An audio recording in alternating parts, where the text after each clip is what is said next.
नमस्कार दोस्तों, स्वागत है आपका अनुपम आईएएस अकेडमी में। आज की इस वीडियो में हम अलाउद्दीन खिलजी के विषय में देखेंगे। अलाउद्दीन खिलजी की जो धार्मिक नीतियां हैं उसके विषय में देखेंगे और जो बहुत सारे विद्रोह हुए अलाउद्दीन खिलजी के समय काल में, उन विद्रोहों को हम देखने का प्रयास करेंगे। एक चीज आप ध्यान रखिएगा कि इन विद्रोहों को हम ऐतिहासिक घटनाक्रम के रूप में देखेंगे, क्योंकि ऐसे बहुत सारे विद्रोह हैं, स्पेशली राजस्थान के विद्रोह या राजस्थान में हुई जो घटनाएं हैं उनसे संबंधित। वहां पर जब आप राजस्थान का इतिहास पढ़ेंगे या जो राजस्थान की लोक कथाएं हैं उनको देखेंगे तो वहां पर बहुत अलग तरह का वर्जन आपको मिलेगा। हम ऐतिहासिक दृष्टि से देखेंगे और परीक्षा की तैयारी के लिए इन तथ्यों को देखेंगे। तो आज की इस वीडियो से अलाउद्दीन के विषय में वह सारी चीजें हम देखने का प्रयास करेंगे जो ज्यादातर परीक्षाओं में पूछी जाती है। यह वीडियो प्रीलिम्स परीक्षा के लिए बहुत इंपॉर्टेंट होगा, इसलिए वीडियो को आप पूरा देखिएगा। तो मैं अनुपम तिवारी स्वागत करता हूं आपका अपने इस YouTube चैनल पर। सबसे पहले हम वंशों का जो क्रम है उस क्रम को देख लेते हैं। गुलाम वंश की चर्चा हम कर चुके हैं, उसके बाद हम खिलजी वंश देख रहे हैं।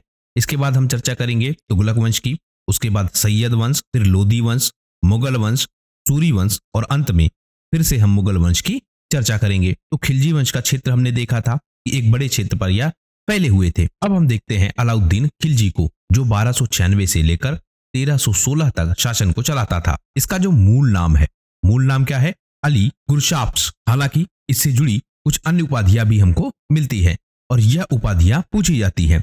यह उपाधियां कौन सी है? खलीफा का नाइब, सिकंदर द्वितीय। यह बहुत इंपॉर्टेंट फैक्ट है कि सिकंदर द्वितीय किसे कहा जाता है, तो वह अलाउद्दीन खिलजी था। सिकंदर ए सानी, यह भी अलाउद्दीन खिलजी का ही नाम मिलेगा। जब अलाउद्दीन खिलजी सुल्तान बना, इसने जलालुद्दीन खिलजी की हत्या की। और जलालुद्दीन खिलजी कौन था? इसका चाचा था। उसकी यह हत्या करता है और हत्या करके सुल्तान की गद्दी को हथिया लेता है। हथियाने के बाद यह क्या करता है कि जो जलालुद्दीन के पुत्र थे अकरली खां, उनके सहित उनके परिवार के जितने भी लोग थे उन सब की यह हत्या कर देता है। उसके बाद जो बलबनी और जलाली अमीर थे उन अमीरों को यह नष्ट कर देता है। अलाउद्दीन के विषय में जब भी आप ध्यान देंगे तो आप एक चीज जरूर पाएंगे, यह अपने विरोधियों को पूरी तरह से नष्ट करने पर विश्वास रखता था। इसकी जो भी नीतियां होंगी उसमें यह कोशिश करेगा कि कोई इसका विद्रोह ना कर पाए, और जो भी विद्रोह करेगा उसको यह बहुत कठोर तरीके से सजा देगा। हालांकि हम देखते हैं कि जो अलाउद्दीन था इसके 3 छोटे भाई भी हमको मिलते हैं। एक अलमास बेग, दूसरा कुदलुगीन और तीसरा मुहम्मद। लेकिन हमको सबसे ज्यादा अलमास बेग का उल्लेख मिलता है, जिसे उलूग खान की उपाधि भी मिली हुई है। यह वही उलूग खान है जिसने 4000 मंगोलों के साथ इस्लाम धर्म स्वीकार किया था। तो उलूग खान की चर्चा हमको इसीलिए ज्यादा मिलती है। अलाउद्दीन ने अपनी प्रशासनिक व्यवस्था चलाने के लिए बहुत सारे शासनाधिकारियों की नियुक्ति की थी। कुछ जो सबसे प्रमुख है उसको आज हम देखेंगे। इसमें हमको सबसे फेमस मिलेगा वजीर, और वजीर का पद मिला था ख्वाजा खातिर को। सद्रे जहां और साम्राज्य का जो मुख्य काजी है वह पद मिला था रुद्रुद्दीन आरिफ को। दीवाने इंशा का पद मिला था उम्दतुल मुल्क आला दबीर को। और जो दिल्ली का कोतवाल था यह था अलाउल मुल्क। तो जो प्रमुख अधिकारी हैं अलाउद्दीन के शासनकाल में वह हम देख रहे हैं। अलाउद्दीन के समय हम बहुत सारे विद्रोह देखेंगे। विद्रोहों के क्रम में आप एक चीज ध्यान रखिएगा कि कुछ आक्रमण अलाउद्दीन खुद करेगा और कुछ जगहों पर विद्रोह होगा। मतलब कुछ लोग इसके सुल्तान के पद को नहीं स्वीकारेंगे या इसकी अधीनता नहीं स्वीकारेंगे, तो उन सब को एक ही जगह कैटेगराइज किया गया है विद्रोहों के रूप में। तो जब हम देखते हैं अलाउद्दीन को तो इसके समय सबसे पहला विद्रोह मिलेगा करा का, जो कि होगा 1299 में। उसके बाद गुजरात का विद्रोह, यह सबसे फेमस विद्रोह होगा जो कि 1299 से लेकर 1300 ईस्वी तक हमको दिखेगा। उसके बाद रणथंभौर का विद्रोह जो कि 1301 में होगा। चित्तौड़ का विद्रोह 1303 में, मुल्तान का विद्रोह 1305 में, देवगिरी का विद्रोह 1307 में, जाटों का विद्रोह 1308 में, वारंगल या काकतीय वंश का विद्रोह जो कि 1310 में होगा, मालवा का विद्रोह, हड़प्पा का विद्रोह 1313 में, मंगोलों का विद्रोह। यह एक बहुत बड़ा घटनाक्रम है कि मंगोल बड़ी मात्रा में अलाउद्दीन के समय भारत पर आक्रमण करते हैं और अलाउद्दीन मंगोलों से भारत की रक्षा करता है।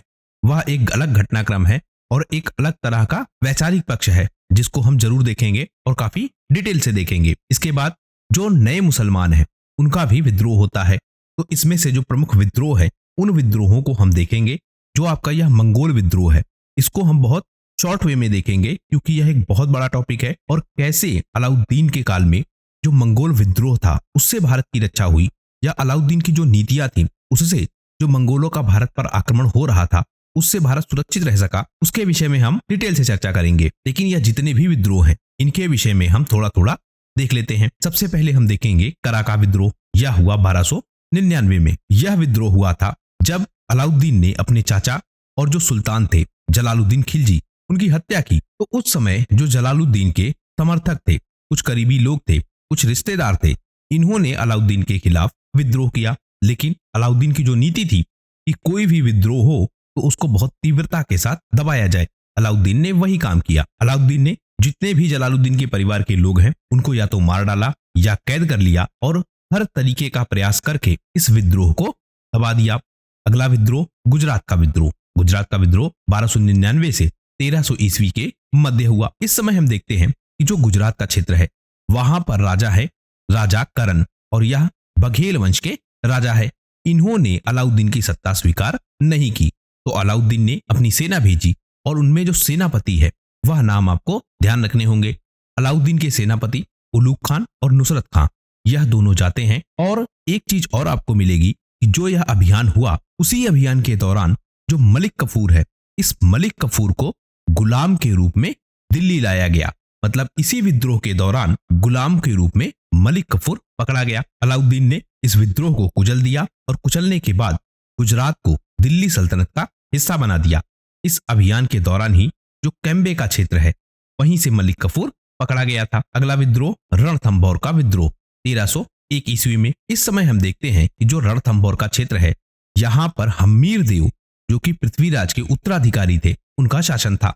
उन्होंने विद्रोह किया। विद्रोह क्यों किया? क्योंकि वह सुल्तान की अधीनता नहीं स्वीकार कर रहे थे। तो आप इसको चाहे विद्रोह कहिए चाहे अपनी स्वाधीनता के लिए लड़ना कहिए, तो दोनों ही स्थितियों में अलाउद्दीन आक्रमण करता और अलाउद्दीन ने आक्रमण किया। रणथंभौर के किले पर आक्रमण किया गया और रणथंभौर के किले को अलाउद्दीन ने अपने अधिकार क्षेत्र में ले लिया। इसमें जो सेनापति है वह आप ध्यान रखेंगे उलूग खान और नुसरत खान, इन्हीं दोनों को भेजा गया था और इन्होंने बहुत ही कठिनाइयों के बाद इस किले को जीत लिया। इस युद्ध में राजा हम्मीर देव मारे गए और रणथंभौर पर अलाउद्दीन का कब्जा हो गया। जो रणथंभौर का घटनाक्रम है उसको हम देख लेते हैं कि यह रणथंभौर का विद्रोह क्यों हुआ था। वो कह रहा था जो मंगोल हैं वह लगातार आक्रमण कर रहे थे, और आक्रमण क्यों कर रहे थे? क्योंकि वह भारत की प्रशासनिक भूमिका में यहाँ की संपत्तियों में हिस्सा चाहते थे, यहाँ से वह लूटमार करना चाहते थे। अलाउद्दीन का शासन था, या हम अगर पीछे से भी देखें तो जो भी शासक था उसके समय यह आक्रमण उसको झेलना पड़ रहा था। तो मंगोलों का आक्रमण हो रहा था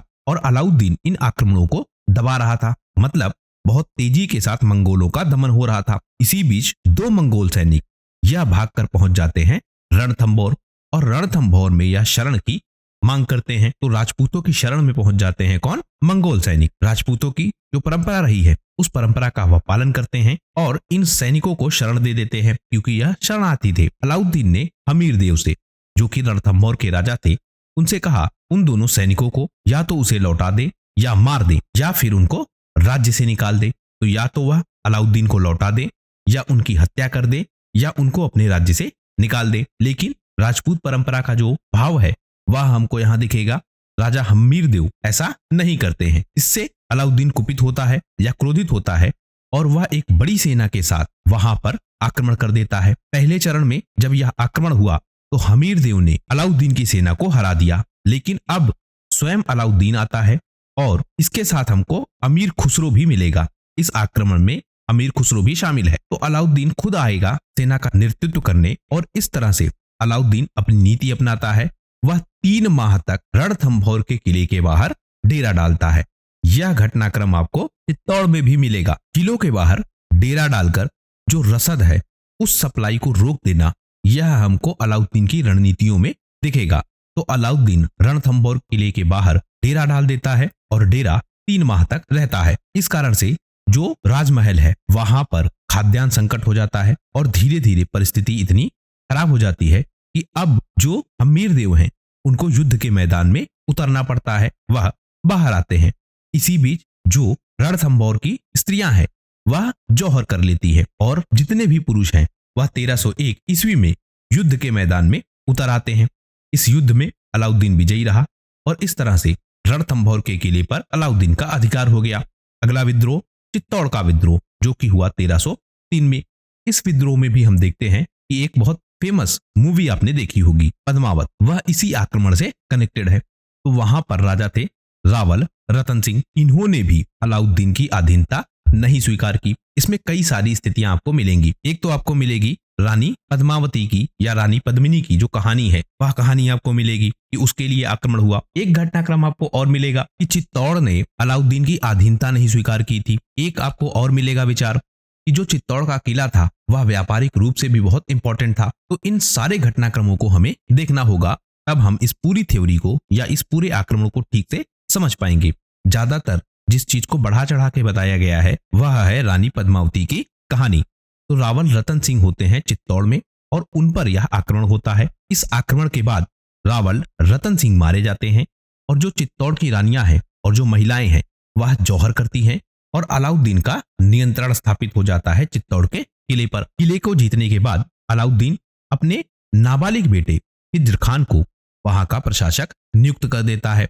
कहां का? चित्तौड़ के किले का। बाद में जो यह किला है, इस किले की जिम्मेदारी जो रतन सिंह थे उन्हीं के परिवार के एक सदस्य को सौंप दी जाती है। तो जो रावल रतन सिंह थे उन्हीं के परिवार के एक सदस्य को इस किले की जिम्मेदारी सौंप दी जाती है। जो चित्तौड़ का हमला हुआ, इसका एक कारण हमको और मिलता है। जब अलाउद्दीन गुजरात पर आक्रमण करने जा रहा था तो जो चित्तौड़ के राजा हैं रतन सिंह, इन्होंने अलाउद्दीन को अपने राज्य से गुजरने की अनुमति नहीं दी थी। मतलब रास्ता था दिल्ली से गुजरात तक जाने के लिए, वह रास्ता पड़ता था रतन सिंह के क्षेत्र से या हम कहे चित्तौड़ के क्षेत्र से। तो अलाउद्दीन रतन सिंह से यह कहता है कि वह इस रास्ते का इस्तेमाल करेगा गुजरात पर आक्रमण के लिए, लेकिन रतन सिंह उसको परमिशन नहीं देते हैं। इस वजह से गुजरात आक्रमण के बाद अलाउद्दीन चित्तौड़ पर आक्रमण करता है। अगला विद्रोह मुल्तान का विद्रोह, यह हुआ 1305 में। इस समय हम देखते हैं कि जो मुल्तान का शासक है उसने विद्रोह कर दिया और यह विद्रोह इसलिए हुआ क्योंकि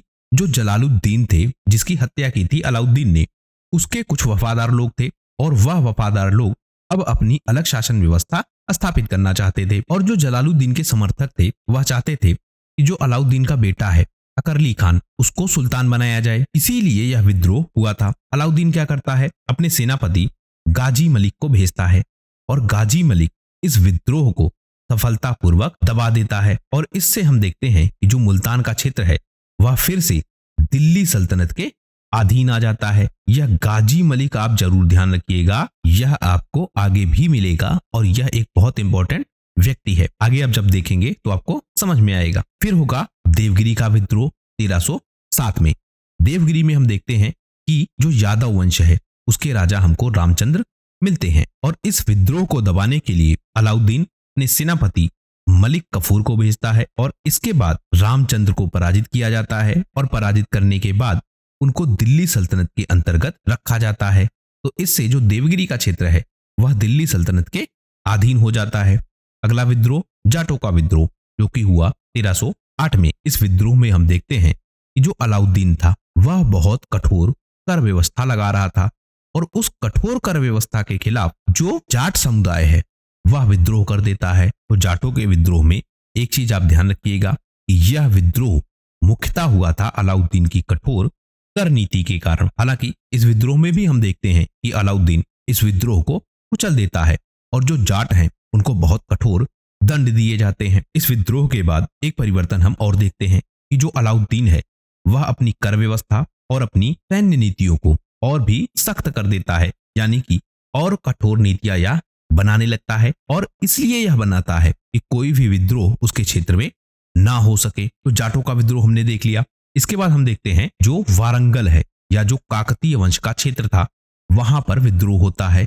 यह विद्रोह होगा 1310 में। इसके विषय में एक खास चीज आप ध्यान रखिएगा कि जो दक्षिण भारत का क्षेत्र है उस पर सबसे पहली बार आक्रमण इसी विद्रोह के समय हुआ था। तो वारंगल पर जो कि तेलंगाना का क्षेत्र है वहां पर विद्रोह हुआ और दक्षिण भारत के इस विद्रोह को दबाने के लिए पहली बार दिल्ली सल्तनत का कोई व्यक्ति या दिल्ली सल्तनत का कोई सुल्तान अपनी सेना भेजता है। काकतीय वंश के राजा थे राजा प्रताप रुद्रदेव द्वितीय। इन्होंने अलाउद्दीन के खिलाफ विद्रोह किया और यह अपनी स्वतंत्र शासन व्यवस्था स्थापित करना चाह रहे थे। इसमें एक प्रमुख भूमिका निभाएगा मलिक कफूर। दरअसल जब भी आप दक्षिण भारत के विद्रोह देखेंगे तो उन विद्रोहों को दबाने बार बार मलिक कफूर ही जाएगा। मतलब जब हम बात करेंगे अलाउद्दीन के शासनकाल की, तो उस समय मलिक कफूर ही दक्षिण के विद्रोहों को दबाने जाएगा। तो यह दक्षिण के इस विद्रोह को दबाने के लिए जाता है और जो वारंगल का क्षेत्र है इसको भी दिल्ली सल्तनत के अधीन कर लेता है। इस विद्रोह में हम यह भी देखते हैं कि जो राजा प्रताप रुद्र हैं यह अपनी सोने की एक मूर्ति बनवाते हैं, उस मूर्ति के गले में सोने की एक जंजीर डालते हैं और उस जंजीर को मलिक कफूर के पास भेजते हैं। मतलब यह एक तरह का आत्मसमर्पण है जो कि राजा प्रताप रुद्रदेव करते हैं। इसी विद्रोह के साथ हम यह देखते हैं कि जो मलिक कफूर है वह वारंगल से बहुत सारा धन लेकर दिल्ली वापस लौटता है और इसमें सबसे खास चीज जो कोहिनूर हीरा है वह भी इसी में शामिल था। काकतीय वंश पर इस आक्रमण का कारण भी यही था क्योंकि जो काकतीय वंश था उसमें बहुत सारे हीरे जवाहरात थे, मतलब बहुत सारा धन था, बहुत सारी संपत्ति थी वारंगल के क्षेत्र में, और इस संपत्ति पर ही अधिकार करने के लिए कहीं ना कहीं अलाउद्दीन आक्रमण करवाता है। अगला विद्रोह मालवा का विद्रोह 1311 में। तो मालवा के क्षेत्र में हुए इस विद्रोह को दबाने के लिए अलाउद्दीन अपने सेनापति एन उल मुल्क को भेजता है और इस विद्रोह को दबा दिया जाता है। दबाने के बाद मालवा पर अलाउद्दीन का अधिकार हो जाता है। फिर अगला विद्रोह जो कि हड़प्पा का विद्रोह है या जो सिंध क्षेत्र है उसका विद्रोह है। 1313 में यह विद्रोह हुआ। इस विद्रोह में भी हम देखते हैं कि अलाउद्दीन ने इस विद्रोह को कुचल दिया। अगला विद्रोह मंगोलों का विद्रोह। इस विद्रोह के समय हम देखते हैं कि बहुत रणनीतियां बनाएगा अलाउद्दीन और बहुत अच्छे तरीके से इन विद्रोहों को रोक पाएगा। इसको हम बहुत डिटेल से देखेंगे अपने आने वाली वीडियोस में। तो इसके समय हम देखते हैं बेसिकली आप देख लीजिए कि जो मंगोलों का आक्रमण हुआ वह आक्रमण कई बार हुए और उन आक्रमणों से बचने के लिए ही अलाउद्दीन ने जो दिल्ली है उसके चारों ओर मजबूत किलों की एक श्रृंखला बनाई और एक पूरी अलग प्रशासनिक व्यवस्था स्थापित की जो कि केवल मंगोलों के खतरों से ही दिल्ली को बचा सके। अलाउद्दीन ने बहुत सारी सख्त नीतियां बनाई, अपनी शासन व्यवस्था को बहुत मजबूत किया, बहुत सारे सैनिकों की नियुक्ति की जो मंगोल के खतरों से दिल्ली को सुरक्षित रख सके। तो मंगोलों के खिलाफ या मंगोलों का जो विद्रोह था उस विद्रोह को भी अलाउद्दीन ने रोके रखा। एक विद्रोह मिलेगा नौ मुस्लिमों का विद्रोह। तो हम जब देखते हैं इस्लाम का प्रसार होता है तो उसमें हम देखते हैं कि इस्लाम को दो रूपों में प्रसारित किया जाता है। पहला,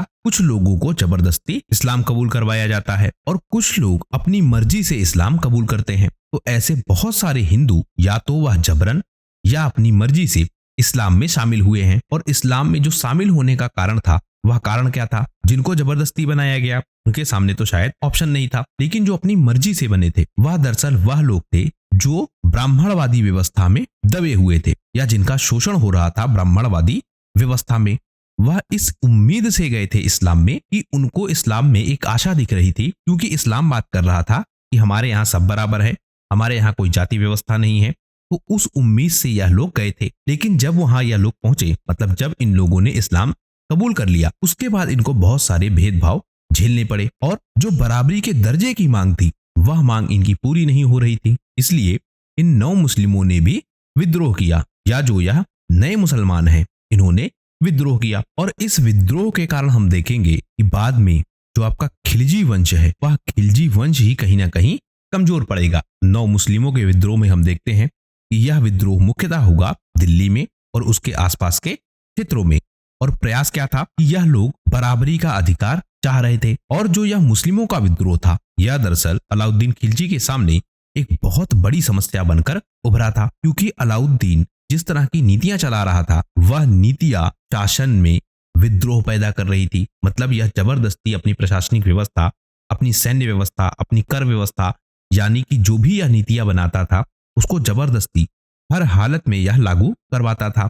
और जब इसका विद्रोह करेंगे नए मुसलमान, और इन नए मुसलमानों के साथ आप एक चीज और ध्यान रखिए, जो सूफी संत हैं। सूफी संत कौन? निजामुद्दीन औलिया। जब निजामुद्दीन औलिया भी जुड़ेंगे इन विद्रोहों के साथ और वह भी यह कहेंगे कि अलाउद्दीन का प्रशासन ठीक नहीं है, और निजामुद्दीन औलिया जब अलाउद्दीन के उत्तराधिकारियों के साथ मिलेंगे तो जो अलाउद्दीन के उत्तराधिकारी हैं वह ठीक से पेश नहीं आएंगे, तो यह नौ मुस्लिमों का विद्रोह उस समय तक हमको दिखेगा। मतलब यह कहीं ना कहीं जो खिलजी वंश है उसके पतन के पीछे का एक कारण भी हमको दिखेगा। तो जो नौ मुस्लिमों का विद्रोह है यह अलाउद्दीन के शासनकाल से लेकर खिलजी वंश के पतन तक हमको दिखेगा। इस विद्रोह के खिलाफ भी अलाउद्दीन अपनी पुरानी प्रक्रिया ही अपनाता है। वह बहुत सख्त कार्रवाइयां करता है, विद्रोह को कुचलने के लिए बड़ी संख्या में सैन्य बल का इस्तेमाल करता है और इस विद्रोह को कुचलने का पूरा प्रयास करता है। कुछ समय के लिए कुछ क्षेत्रों में यह विद्रोह दब जाता है, लेकिन हम देखते हैं कि यह विद्रोह बहुत लंबे समय तक बना रहता है और जब इसको सूफी संत निजामुद्दीन औलिया का समर्थन मिलता है तो यह विद्रोह कहीं ना कहीं खिलजी वंश के पतन का कारण बन जाता है। तो इस तरह से हमने देखा कि अलाउद्दीन के शासनकाल के समय किस तरह से इतने सारे विद्रोह हुए और उन विद्रोहों को कुचलने का अलाउद्दीन ने किस प्रकार से प्रयास किया। इसी वीडियो में फिलहाल इतना ही। आने वाले वीडियोज में हम और डिटेल से चीजों को देखेंगे और अलाउद्दीन की जो नीतियां हैं उनको और स्पष्ट रूप से समझने का प्रयास करेंगे। आशा करता हूं यह वीडियो आपकी परीक्षा के लिए उपयोगी होगा। वीडियो यदि पसंद आया हो तो प्लीज शेयर कीजिए अपने दोस्तों के साथ, सब्सक्राइब कीजिए इस चैनल को। आपका हमसे जुड़ने के लिए बहुत बहुत धन्यवाद। आपका दिन शुभ हो।